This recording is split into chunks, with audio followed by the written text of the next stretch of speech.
आज हम एक बहुत ही इम्पॉर्टेंट टॉपिक को डिस्कस करेंगे.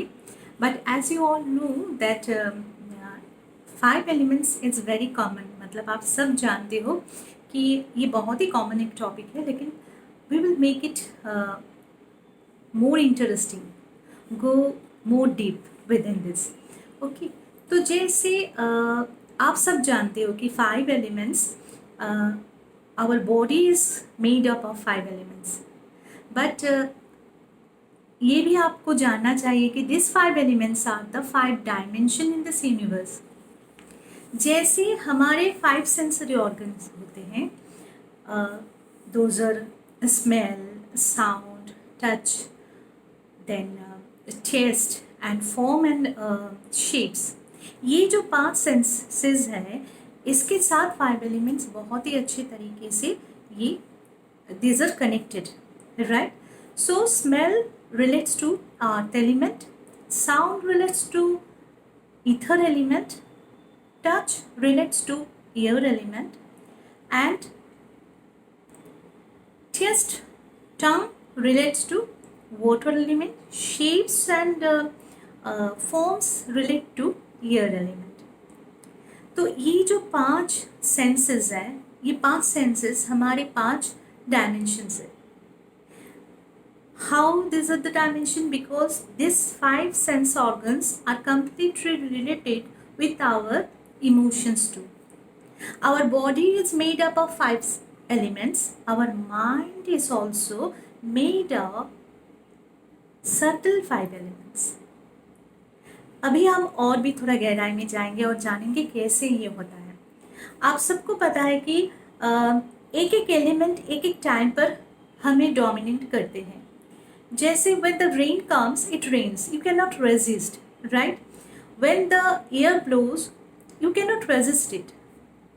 But at a time, both, मतलब आप सब एक साथ रेजिस्ट जैसे नहीं कर पाओगे, वैसे ही आप ये नेचुरल जो फिनोमेना है इसे रोक भी नहीं पाओगे.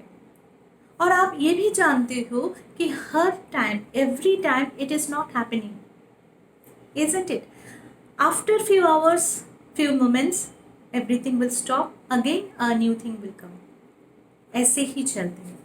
Just like that, हमारे माइंड में भी अगर आप थोड़ा सा गहराई में जाओगे, आप देखोगे तो हमारे माइंड भी ऐसे ही मूड स्विंग होते हैं.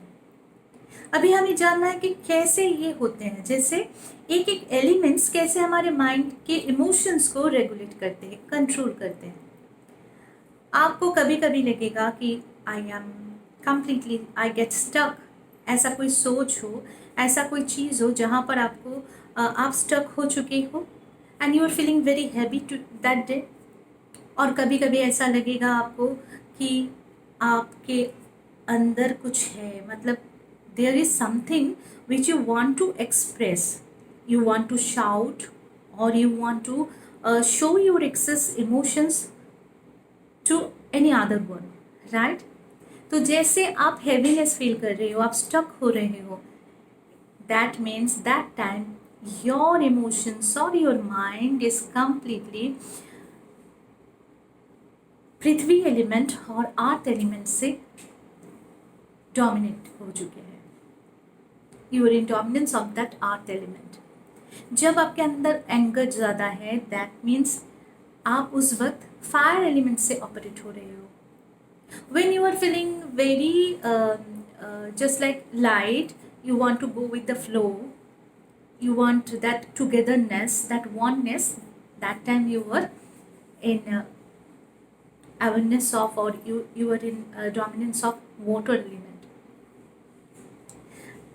ऐसे ही जब आप खुद के साथ, कभी कभी होता है कि मुझे कुछ नहीं अच्छा लग रहा है तो मैं थोड़ा सा मेरे साथ टाइम स्पेंड कर लूँ. दैट टाइम आप इथर एलिमेंट के साथ जुड़े हुए हो. You are meditating, you are spending time in nature, isn't it? That is the moment when the ether element is more dominance on you. So let's see how our mind and emotions are completely regulated with the operated with the 5 elements. जैसे body, आप जानते हो कि हमारे mass, blood and our stomach, hunger, our heart, stomach, heart, हर एक organ हर एक elements के साथ जुड़ी हुई है। वैसे ही हमारे इमोशंस भी ऐसे ही 5 एलिमेंट्स से जुड़े हुए हैं।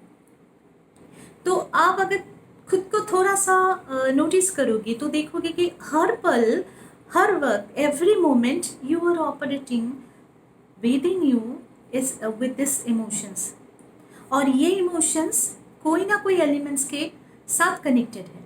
तो एवरी मोमेंट कोई एक एलिमेंट आपके ऊपर हावी है। फाइंड इट आउट, आपको ही ढूंढना है।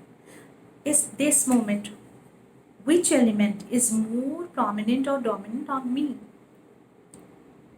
तो जब आप देखोगे तो आपको ये पता चलेगा कि आपका anger for a time being, पूरा दिन आप गुस्से में नहीं रह पाओगे। उसके बाद आएगा आप जो दिन जैसे स्पेंड करोगे उसमें बहुत सारे मूड स्विंग होता रहेगा और बहुत सारे एलिमेंट्स के थ्रू आप वहाँ पर ऑपरेटेड होते रहोगे, है ना। जैसे कोई चीज़ बहुत देर के लिए नहीं रहता है, एक जाते हैं और एक आते हैं। तो आपको ये जानना है कि जिस मोमेंट में आप आपके अंदर एंगर है, उस मोमेंट आप उसके ऑपोजिट, मतलब आप शांत नहीं हो पाओगे, क्योंकि आपके अंदर दोनों क्वालिटीज ही है, लेकिन at a time one will be more dominant on you. तो माइंड जो है, mind is made up of that subtle emotions which is completely related to 5 elements.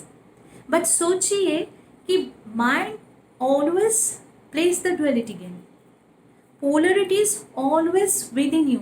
आपके अंदर ही वो गुस्सा भाव भी रहते हैं, वो शांत भाव भी रहते हैं। कभी कभी आप चाहते हो टुगेदरनेस, कभी आप चाहते हो सेपरेशन, क्योंकि आपको खुद के साथ भी टाइम स्पेंड करना है। पोलरिटी ऑलवेज को exist, that's true.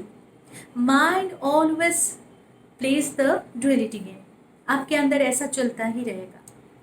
So now think, ये 5 एलिमेंट बस ये हमारे बॉडी और माइंड को ही रेगुलेट नहीं करते, मतलब we are not only made up of this 5 elements, the whole universe is made of this 5 element. तो हमें बहुत ज़्यादा खुद पर ध्यान रखना है कि कहाँ पर कौन सा इमोशंस काम कर रहा है और कौन सा एलिमेंट उस वक्त मेरे ऊपर वर्किंग, मतलब it works on me and I need to control myself. So know that very clearly कि आपके शरीर के अंदर 12% पृथ्वी element, earth element, 72% water element, 4% fire element, 6% air element and 6% ether और स्पेस एलिमेंट नीडेड। इससे ज़्यादा हो जाए तो भी आप इम्बैलेंस हो जाओगे, कम हो जाए तो भी आप वहाँ पर डिसबैलेंस हो सकते हो, मतलब वहाँ पर आपका चक्रस एंड आपके बॉडी माइंड अलाइनमेंट में नहीं आएंगे। So observation is the main thing, कि आपको खुद को ऑब्जर्व करना है कि कहाँ पर कौन सा एलिमेंट ज़्यादा है, और वहीं पर आपको ट्रांसफॉर्मेशन भी चाहिए, क्योंकि आपको विद द अवेयरनेस आपको वहाँ पर काम करना है। अगर पृथ्वी एलिमेंट ज़्यादा है then you need to increase your water element, you need to flow, never get stuck. Only 12% prithvi element is enough for you, isn't it? तो self introspection, आपको खुद को देखना है। First you should know yourself, self realization is needed, then self introspection, इसलिए कि आपको वहाँ पर ट्रांसफॉर्मेशन भी लाना है कि कैसे मैं एक एक एलिमेंट पर काम कर सकती हूँ, कैसे मैं मुझे जितना ज़रूरत है उतना ही एलिमेंट मेरे अंदर रहे, और I should be in balance. For that I can be in alignment. All the five elements उससे अलाइन करके आपके बॉडी और माइंड को भी अलाइन करना है. Now tell me one thing, where is the soul? Body और माइंड तो हो गया 5 एलिमेंट्स के, it's made up of 5 elements. Soul 5 elements में 5 एलिमेंट्स से बनी हुई है? Is it? Never. You are none of these 5 elements. You are the soul who is none of these 5 elements. Then who is the soul? और भी थोड़ा differently सोचते हैं, और भी थोड़ा गहराई में जाते हैं. जैसे कुछ देर पहले मैं बोल रही थी कि कोई एक पल के लिए एक इमोशंस हमारे अंदर रहता है, एक साथ सारे इमोशंस नहीं रह पाते हैं. जस्ट लाइक दैट, थोड़ा डिफरेंटली सोचो कि जब आपको गुस्सा करने की मन कर रहा है, so you are holding that fire element within you, isn't it? क्या कोई और है जो आपको फायर एलिमेंट को होल्ड करके आपके अंदर दे रहे हैं? No, it's you only who is holding that fire element. You get stuck in some thought, so you are holding the Prithvi element within you. You are only responsible to hold all the elements within you. जितना देर for a long period आप उसे hold करोगे, उतना ही देर you will be in sufferings, you will be in pain. क्योंकि it's a natural flow कि ये 5 elements को आपको हमेशा अलाइनमेंट में रखना है, बैलेंस में रखना है. So there is no other one who can hold it for you. ये आप हो, आपके सोच के थ्रू, आपके थॉट्स के थ्रू आप इसे होल्ड कर रहे हो. आपके इमोशंस को आप कंट्रोल नहीं कर पा रहे हो, आप एलिमेंट्स को बैलेंस नहीं कर पा रहे हो. Now what to do? Just observe. Observation is the main thing. It's your awareness. It increases your awareness. मन की duality के ऊपर अगर जाना है, if you want to go beyond your mind, then you need to observe your duality within you. You need to observe which elements is more dominant on you. Only then you can completely transform yourself. Only then you can release all your emotions and keep your balance more properly. So who is observing? You are observing. आप observe कर रहे हो. जब आप खुद को observe करना शुरू कर दोगे, आपके ये 5 डायमेंशन को, आपके ये 5 एलिमेंट्स को, सेंसरी ऑर्गन्स को, तब आपको पता चलेगा कि you already go beyond the mind. You are in a state of stillness and peace. क्योंकि वहाँ पर जो ऑब्जर्व कर रहा है वो कोई रिएक्ट और रेस्पॉन्ड नहीं कर पाएंगे. Mind can react, mind can respond, not the consciousness. So जब आप ऑब्जर्व कर रहे हो, आप बस देख रहे हो with the detachment, with the awareness कि मेरे अंदर क्या चल रहा है, एंड तुरंत instantly you can change your mind from negative to positive, from pain to bliss, piece.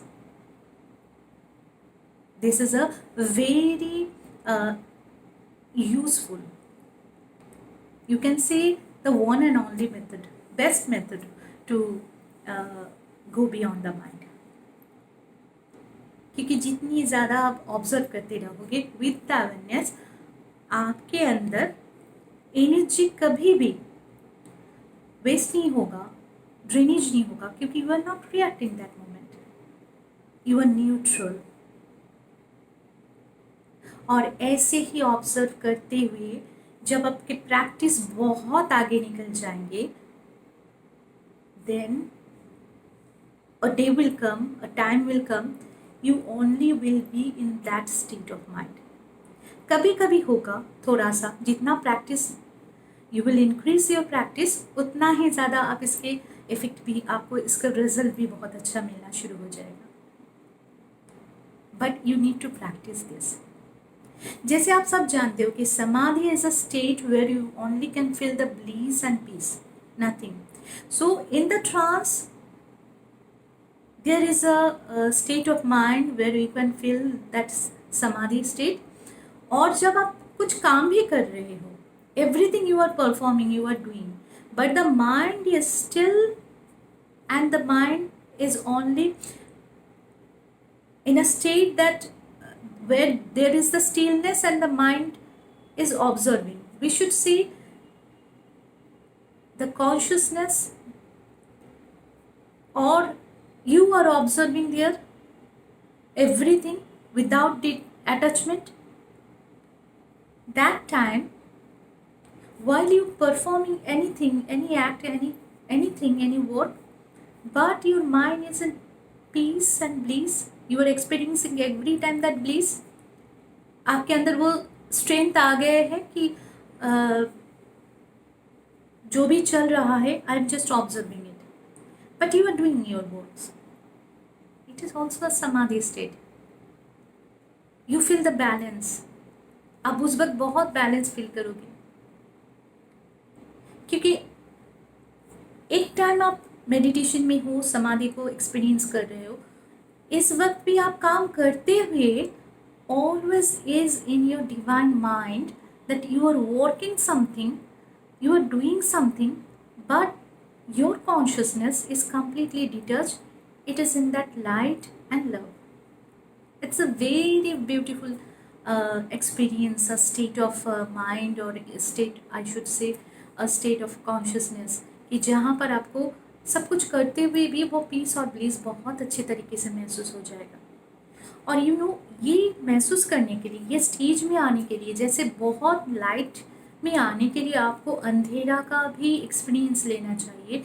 Just like that, when आपके life full of pain, only then you can go more deep inside. तो जितनी ज़्यादा अंधेरा हो, मानो कि आपके लिए उजाला उतना उतने ही सामने है. आपकी शिफ्टिंग ऑफ कॉन्शियसनेस बहुत जल्दी होने वाली है, if you are in right path, if you are not distracting your energy in other works, only in finding yourself कि कहाँ पर मेरा प्रॉब्लम है, मुझे ढूंढना है, मुझे अपने सेल्फ रियलाइजेशन में जाना है, मुझे खुद को इंट्रोस्पेक्ट करते हुए आगे बढ़ना है. So journey, and you will find there, आप अपने सोल को ही वहाँ पर सबसे अच्छे तरीके से ढूंढ पाओगे, and that is the best thing in life. हम सब इस दुनिया में आते हैं to experience the bliss, and you can feel the bliss every moment. That universal shakti, that universal energy will be with you. You can say God will be with you. और ये 5 elements को जानते हुए, सबसे पहले जब आप अपनी जर्नी शुरू कर चुके हो, सबसे पहले इस 5 एलिमेंट्स को जानना है. कौन से एलिमेंट्स आप पर ज़्यादा रहते हैं, उसको देखते हुए आपकी जर्नी आगे बढ़ेंगे. और आगे बढ़ते हुए, कीप प्रैक्टिसिंग ऑनली, आगे बढ़ते हुए आप इस एक वक्त पर आ जाओगे जहाँ पर आपको लगेगा, I am nothing but the bliss only, I am nothing but the pure consciousness only. So this is a short explanation about body, mind and soul related with the 5 elements. Journey starts with these 5 elements. This 5 dimension will lead you towards your soul. And ये सारी explanation, one of my favorite books is Ashtavakra Gita. Whenever I feel low, I always study this book, and it gives me the strength. It gives me back all my strength. instantly. So